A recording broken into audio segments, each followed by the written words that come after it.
Let us start with backend authentication. For that, first we need to create user schema. So inside this models folder, I will be creating one file. I will give the file name as usermodel.js. And here first, I will open terminal.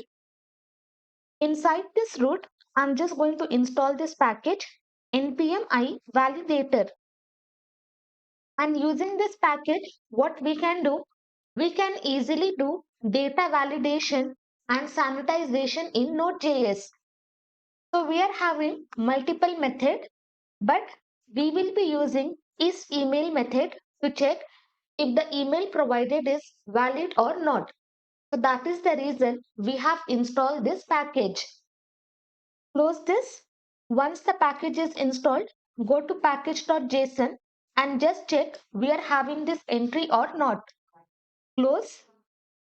Inside this, first I'm just going to import Mongoose, and below this I'm just going to import my validator package. For that, I will write import validator from validator. Below this, I'm just going to create new schema, new mongoose.schema. Inside this, we have to pass object of options. And this entire value, I'm just going to assign to the variable user schema. Okay. Same thing, what we have done for product, same way we are doing. But here, instead of product schema, we are giving user schema. So for user, what structure I want? I want name field so that user can enter name. For this, I will be giving type as string. Then here, I will be giving required. For this, I will be giving through this field is required. If the name is not given, then I just want to throw this error. Please enter your name. Below this, I will be giving maximum length. Maximum length, I will be giving 25. If the characters are exceeding above 25, then I want to throw this error. Here, I will be writing invalid name. Please enter a name with fewer than 25 characters. Whatever error message you want, you can easily give. Then separate by comma. Below this, I will be giving minimum length. For this, I will be giving 3. And error message, I will be giving name should contain more than 3 characters. Okay, this is the first field inside user schema for which type is string and it is required. If we are not giving, then we will have this error message.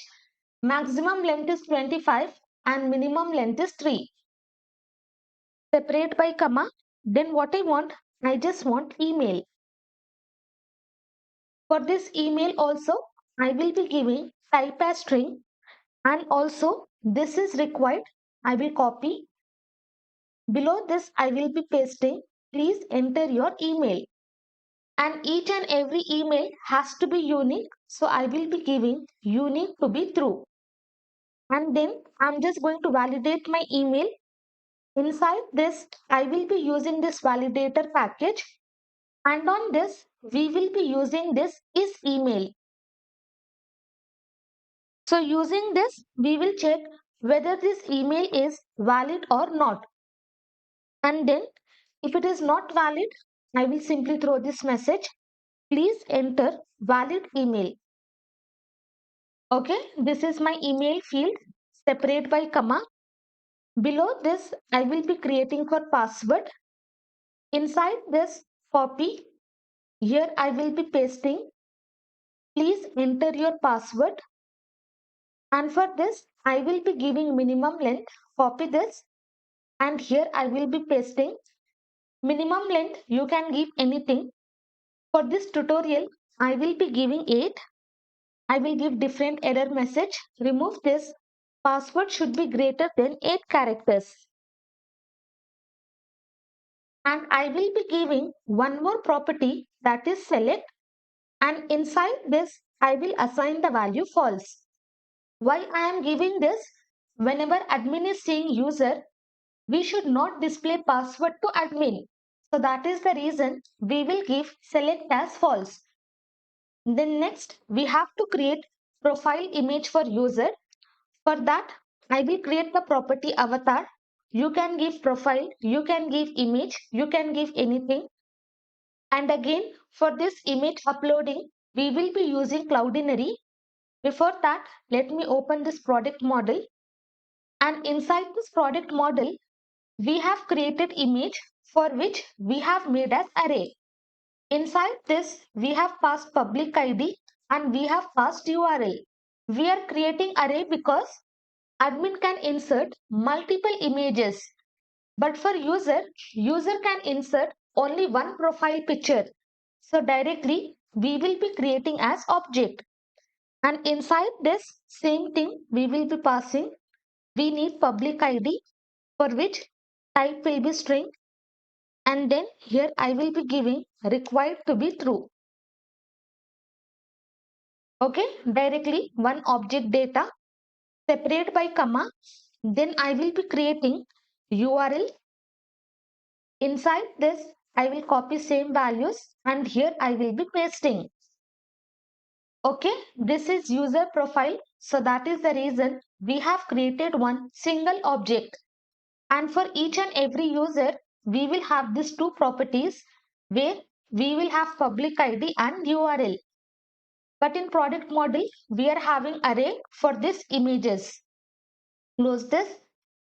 Again, separate by comma. Here I will be giving role.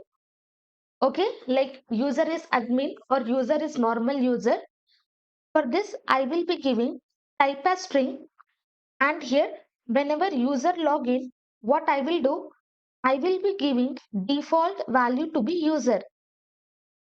Okay, directly we cannot make them admin. We will make default to be user.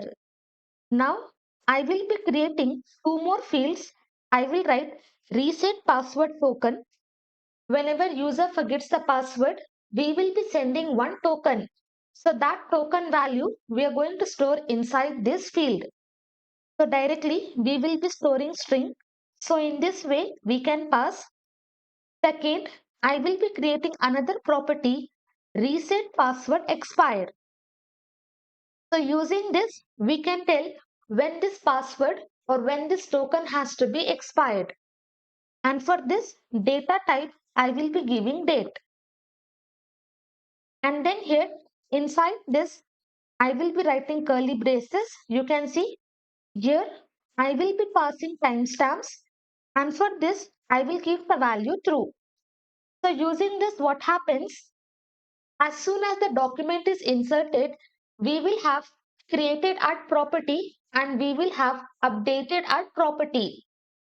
So inside created at what time this document is inserted or at what time student is registered, that data will be stored inside the document, and updated at whenever this document changes, that time and date will be stored inside that field.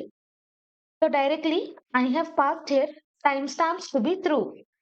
If you do not want, you can created that property which we have given inside this product model. You can see in this way you can give or in this way you can pass the data. Close. Now last thing, we have to export this model so that we can use in other files. For that, I will be writing export default mongoose.model. Inside this, I will be passing my model name as user. So as soon as we insert the data, inside the database, its plural form will be created. So in this way, my collection will be created. Then second, I have to pass my schema name, that is user schema. Okay, this will be the structure of our user document. Just carefully follow the structure. If you want to add some more fields or if you want to remove some fields, you can easily add and remove.